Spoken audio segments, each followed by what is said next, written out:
اگر جہاد کی خصوصی اصطلاح ہم دیکھیں گے تو خصوصی معنی آتا ہے جہاد کا ہوا بذل الجہد فی قتال الکفارین، کافروں سے قتال کرنے میں کوشش کو صرف کر دینا، کافروں سے لڑنے میں اپنی کوشش کو صرف کر دینا، اس کو کہتے ہیں جہاد۔ اگر قرآن کریم میں جہاں کہیں بھی جہاد کا لفظ آیا ہے تو اس سے مراد اصطلاحی معنی ہوگا وہ ہے قتال الکفار لإعلاء کلمت اللہ تعالی بالسیف، کافروں سے جہاد کرنا، لڑنا، قتل کرنا اللہ کے کلمے کو بلند کرنے کے لیے تلوار کے ذریعے سے۔ یہ ہے جہاد کا معنی قرآن کریم میں اگر جہاد لفظ آئے تو۔ یہاں تک کہ اگر کوئی قرینہ پایا جائے تو ہم تبھی جو ہے جہاد کا عمومی اصطلاحی معنی لیں گے، ورنہ ہم خصوصی معنی ہی لیں گے جہاد کا، جب تک کہ کوئی قرینہ نہ پایا جائے۔ چلیے، جہاد کی قسمیں کیا ہیں؟ جہاد ایک ہے جہاد بالنفس، اپنے نفس سے برائیوں کو چھوڑنے اور نیکیوں کو کرنے پر آمادہ کرنا اپنے نفس کو، اپنے آپ کو۔ جیسے مثال کے طور پر کسی انسان کے پاس برائی کی عادت ہے، تدخین کی عادت ہے، بیڑی سگریٹ کی عادت ہے، اس کو تمباکو کی عادت ہے، نشے کی عادت ہے، تو اس کا یہ کوشش کرنا، یہ محنت کرنا اس کو چھوڑنے کے لیے، اس کی جو کوشش ہے، اپنے نفس کی خواہشات کو جو دباتا ہے، مارتا ہے، مار کر کے جو صبر کرتا ہے، اس کوشش کو کہتے ہیں جہاد فی النفس، نفس کا جہاد۔ دوسرا جہاد ہے مجاہدۃ الشیطان، شیطان سے جہاد۔ شیطان سے جہاد کیسا؟ شیطان کیا کرتا ہے؟ دلوں میں شبہات پیدا کرتا ہے، خواہشات پیدا کرتا ہے، برائی کے کام کرنے پر آمدہ کرتا ہے۔ ہم نے پڑھا تھا، ہم جانتے ہیں نفس کے متعلق، یعنی نفس امارہ سے، نفس لوامہ کے ذریعے نفس امارہ کو دبانا۔ نفس امارہ کیا ہے؟ نفس امارہ وہ کیفیت ہے جو بندے کو برے کام کرنے پر ابھارے، اس کو کہتے ہیں نفس امارہ، اس کیفیت کو کہتے ہیں نفس امارہ۔ نفس لوامہ کیا ہے؟ اس برائی کو روکنے کے لیے، اس خواہش کو روکنے کے لیے جو لڑائی ہوتی ہے اپنے آپ میں، یہ شیطان عموماً برائی کی طرف آمدہ کرتا ہے، شبہات ڈالتا ہے، خواہشات ڈالتا ہے، تو اس سے جو لڑا جاتا ہے اس کو کہتے ہیں مجاہدۃ الشیطان۔ جو خواہشات پیدا کر رہا ہے، ناجائز خواہشات، ناجائز شبہات پیدا کر رہا ہے دین کے معاملے میں، تو اس سے جو لڑا جاتا ہے اس کو کہتے ہیں مجاہدۃ الشیطان۔ اسی طرح ایک تیسری قسم ہے مجاہدۃ الفساق، فاسقوں سے، گنہگاروں سے جہاد۔ کیسے جہاد؟ انہیں نیکی کا حکم دے کر اور برے کاموں سے روک کر کے جو کوشش کی جاتی ہے امر بالمعروف نہی عن المنکر، اس معاملے میں خاص کر فاسق لوگ، مسلمان ہی ہے، فاسق ہے، کافر نہیں ہے، فاسق ہے، گنہگار ہے، وہ نمازوں کو چھوڑنے والا ہے، تو اس سے جو حکم دیتے ہیں ہم نمازوں کا، نماز پڑھنے کے لیے اس پر صبر کرنا، یا اس کوشش میں جو میدان میں لگے ہوتے ہیں نیک کاموں کے، تو اس کوشش کو بھی مجاہدۃ الفساق کہا جاتا ہے۔ چوتھی اور آخری قسم وہ ہے مجاہدۃ الکفار، کافروں سے جہاد کرنا۔ ہلو میں تھوڑا بزی ہوں، کلاس چل رہے ہیں۔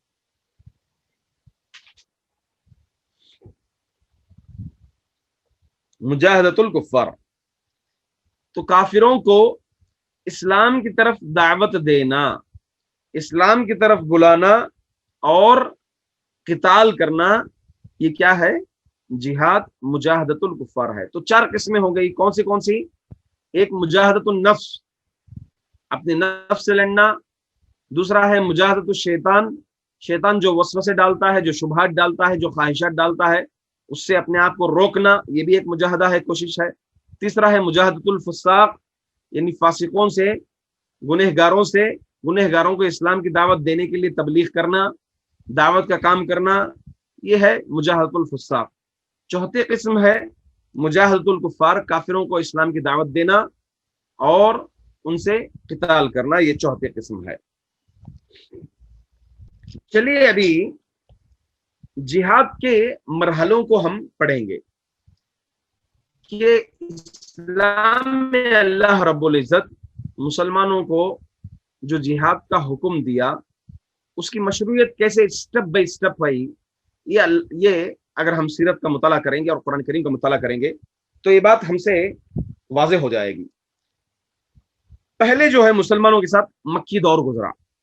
مکی دور میں مکۃ المکرمہ میں مسلمان مظلوم تھے، تو ایسی صورت میں مسلمانوں کو صبر کا حکم دیا گیا تھا، لڑائی جھگڑے کا حکم نہیں دیا گیا تھا۔ صبر سے کام لینا اور استقامت سے کام لینا، اس چیز کا حکم جو ہے مکۃ المکرمہ میں اللہ رب العزت اللہ کے رسول صلی اللہ علیہ وسلم کو دیا تھا۔ شروع میں ایک آدمی آئے اللہ کے رسول صلی اللہ علیہ وسلم کے پاس، یہ سنن نسائی کی روایت ہے، گرچہ اس روایت میں تھوڑا بہت کلام ہے۔ آئے، آ کر کے کہا کہ اللہ کے رسول، جب ہم مشرک تھے تو ہم بہت طاقتور تھے، معزز تھے ہم، اب ہم جب ایمان لائے تو ذلیل ہو گئے ہیں، کیا ہم یہ کافروں کے ساتھ نہ لڑیں؟ تو اللہ کے رسول صلی اللہ علیہ وسلم نے کہا، انی امرت بالعفو فلا تقاتلوا، مجھے عفو درگزری یعنی معاف کرنے کا مجھے حکم دیا گیا ہے، لہذا تم لڑائی جھگڑا قتال مت کرو۔ اللہ کے رسول صلی اللہ علیہ وسلم کا یہ حکم دینا اس بات کی دلیل ہے کہ مکۃ المکرمہ میں مسلمانوں کو صبر و استقامت کا حکم دیا گیا تھا۔ آپ قرآنی آیات بھی اگر دیکھیں گے، محمد کو دیوانہ کہا گیا، محمد صلی اللہ علیہ وسلم کو پاگل کہا گیا، مجنون کہا گیا، ساحر کہا گیا، تو اللہ رب العزت برابر اللہ کے رسول صلی اللہ علیہ وسلم کو اطمینان دے رہے تھے اور حکم دے رہے تھے، فاصبر کما صبر اولو العزم من الرسل ولا تستعجل لهم، کہ محمد تم صبر کرو جیسے اس سے پہلے اولو العزم رسول جو ہے صبر کیے ہیں، ویسے تم بھی جو ہے صبر کرو۔ اسی طرح سے ایک آدمی آئے، ایک صحابی اللہ کے رسول صلی اللہ علیہ وسلم کے پاس، آپ کعبے کے سائے میں آپ اپنی چادر کو تکیہ بنا کر کے لیٹے ہوئے تھے، آ کر کے کہا کہ اللہ کے رسول، یہ کب تک یہ چین و سکون، یہ ہم پر اتنی زیادتیاں ہو رہی ہیں، ہم پر اتنا ظلم ہو رہا ہے، ہم کو اتنا ستایا جا رہا ہے، اے اللہ کے رسول صلی اللہ علیہ وسلم، آخر یہ کب تک؟ تو اللہ کے رسول صلی اللہ علیہ وسلم نے کہا، یہ معاملہ کچھ نہیں ہے، پچھلے انبیاء جو آپ سے پہلے آئے تھے ان پر جو ایمان لانے ظلم کیا گیا، یہاں تک کہ ان کے ساتھ ایسا سلوک کیا گیا کہ انہیں ایک گڑھا کھود کر کے اس میں کھڑا دیا جاتا تھا اور پھر آرا لے کر کے ان کو آدھے کا آدھا قطر دیا جاتا تھا، تو لہٰذا تم صبر کرو۔ اللہ کے رسول صلی اللہ علیہ وسلم حکم دیے اور ایک پیشن گوئی کی کہ تم دیکھو گے کہ ایسا زمانہ آئے گا کہ یمن کے مقام سے ایک خاتون اکیلی آئے گی، تنہا طواف کرے گی، اسے کوئی بھی جو ہے تکلیف پہنچانے والا نہیں ہوگا، یعنی یہ اشارہ دیا کہ انشاءاللہ العزیز اسلام جو ہے اللہ کی اجازت سے غالب ہو کر کے رہے گا۔ یہ اللہ کے رسول صلی اللہ علیہ وسلم اپنے صحابہ کو حکم دیے۔ تو اس سے معلوم ہوتا ہے کہ مکۃ المکرمہ میں مسلمانوں کو صبر کا حکم دیا گیا۔ چنانچہ اللہ رب العزت فرماتے ہیں، الم تر الی الذین قیل لهم کفوا ایدیکم واقیموا الصلاة وآتوا الزکاة فلما كتب عليهم القتال اذا فريق منهم يخشون الناس كخشية الله او اشد خشية وقالوا ربنا لما كتبت علينا القتال، تم نے ان لوگوں کو بھی دیکھا جن سے کہا گیا کہ اپنے ہاتھ روکے رکھو اور نماز قائم کرو اور زکات دو، یعنی مکۃ المکرمہ میں اپنے ہاتھوں کو روکے رکھنے کا اللہ رب العزت جو ہے حکم دیا تھا۔ اب اس میں علماء کرام بتاتے ہیں کہ جہاد سے جو روکنے کا حکم دیا گیا تھا، صبر کرنے کا جو حکم دیا گیا تھا، اس میں کیا حکمتیں تھیں؟ علماء کرام کچھ حکمتیں ذکر کرتے ہیں، حدیثوں سے تو نہیں معلوم ہوتا، سیرت نگار اور دیگر علماء کرام جو ہے کچھ حکمتیں ذکر کرتے ہیں کہ مکۃ المکرمہ کے یہ حالات تھے، ان حالات کے پیش نظر جو ہے اللہ رب العزت مسلمانوں کو صبر کا حکم دیے تھے۔ وہ حالات کیا تھے، کن وجوہات کی بنا پر، کن حکمتوں کی بنا پر؟ پہلی بات یہ ہے، کہتے ہیں چونکہ جو ہے اسلام کا دور جو ہے ابتدائی دور تھا، اسلام ابھی ابھی جو ہے اللہ تعالیٰ جو ہے رسول اللہ صلی اللہ علیہ وسلم کو جہری دعوت کا حکم دیا تھا، تو لہٰذا ایسی صورت میں لوگوں کی تربیت کرنے کے بجائے، لوگوں کو اسلام کرنے کے بجائے اگر لڑائی جھگڑا شروع کر دیں تو لہٰذا جو ہے اسلام کو اتنی سربلندی حاصل نہیں ہوگی، اس وجہ سے اللہ تعالیٰ جو ہے مسلمانوں کو قتال کرنے کا حکم نہیں دیے تھے۔ نمبر دو، دوسری بات یہ بھی بتاتے ہیں علماء کرام کہ مکے کے جاہلانہ معاشرے میں جنگ جوئی اور مقابلہ آرائی دین حنیف کی راہ میں بجائے خود ایک رکاوٹ بن سکتی۔ اگر مکۃ المکرمہ کے حالات کیسے تھے، بھائی لڑائی جھگڑا اگر کریں گے، مار پیٹ اگر کریں گے، دشمنی مول لیں گے تو دین کا کام نہیں ہو پائے گا، دینی دعوت نہیں دے سکیں گے، اس لیے جو ہے صبر کا حکم دیا گیا تھا۔ اب دیکھیں آل یاسر رضی اللہ تعالیٰ عنہ کے خاندان کو کتنی سزائیں دے کر کے پورے خاندان کو جو ہے شہید کر دیا گیا۔ اللہ کے رسول صلی اللہ علیہ وسلم کیا حکم دیے کہ صبر کرو، صبر کرو، تمہارے لیے جنت ہے، صبر کرو۔ حضرت بلال کو بھی یہی حکم دیتے تھے، حضرت زنیرہ رضی اللہ تعالیٰ عنہ کو بھی اللہ کے رسول صلی اللہ علیہ وسلم یہی حکم دیتے تھے کہ صبر کرو، تمہارے لیے جو ہے اس صبر کرنے میں تمہارے لیے جنت ہے۔ اسی طرح اس وقت یہ بھی حکمت علماء اکرام بتاتے ہیں کہ اگر جہاد کا حکم دیا جاتا تھا، کوئی ایک آدمی کیا ہوتا، کسی گھر سے، کسی خاندان سے ایک آدمی جو ہے اسلام قبول کرتا، تو اس کے اسلام قبول کرنے کے بعد اگر جہاد کا حکم دیتا تو معاملہ کیا ہوتا کہ ایک آدمی کو پورا خاندان مل کر کے لپیٹ میں لے سکتا تھا۔ تو اس لیے جو ہے اسلام کی سربلندی نہیں ہو سکے گی، اس لیے جو ہو سکتا ہے اللہ رب العزت جو ہے جہاد سے رکنے کا حکم دیے تھے اور صبر کرنے کا اللہ تعالی حکم دیے تھے۔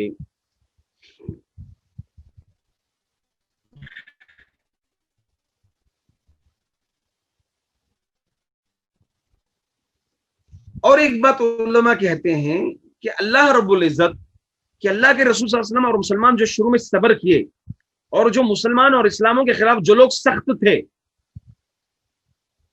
وہی لوگ کیا ہوئے آگے چل کر کے اسلام قبول کر کے اسلام کو اونچائی تک پہنچائے اور اسلام کو قوت تقویت پہنچائے۔ جیسے حضرت عمر بن الخطاب رضی اللہ تعالیٰ عنہ خود دیکھیے، آپ کے اسلام لانے کے بعد اسلام کو ایک طرح سے طاقت مل گئی، پھر فتح مکہ کے وقت ابو سفیان کا اسلام قبول کرنا، اسلام کو کتنی قوت مل گئی، اسلام کو کیسی طاقت مل گئی، اور دیگر جو بڑے بڑے طاقتور جو خود اللہ کے رسول صلی اللہ علیہ وسلم کے دشمن تھے، آپ صلی اللہ علیہ وسلم کے قتل کرنے میں پیچھے لگے ہوئے تھے، ان لوگوں کا اسلام قبول کرنا کیا ہے، اسلام کو کافی طاقت ملی، اسلام کے پھیلنے میں کافی طاقت ملی۔ تو اس وجہ سے اللہ رب العزت جو ہے مسلمانوں کو شروع میں صبر کرنے کا حکم دیے تھے۔ بہرحال حکمت جو بھی ہو، مکی دور، آواز آ رہی میری؟ کنیکشن آ رہی ہے شیخ، آواز آ رہی ہے؟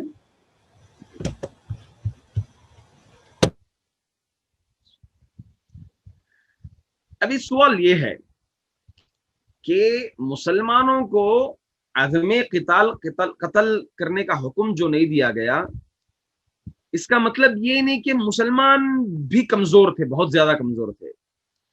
موقع محل دیکھ کر کے اس وقت ہلکا پھلکا معاملہ چلتا تھا۔ خود دیکھیے حضرت عمر بن الخطاب رضی اللہ تعالیٰ عنہ، ان کے اسلام لانے کا واقعہ سیرت نگاروں نے ذکر کیا ہے کہ جب وہ اللہ کے رسول صلی اللہ علیہ وسلم کے پاس آئے تو اپنی تلوار، ننگی تلوار ہاتھ میں لے کر کے آئے تھے،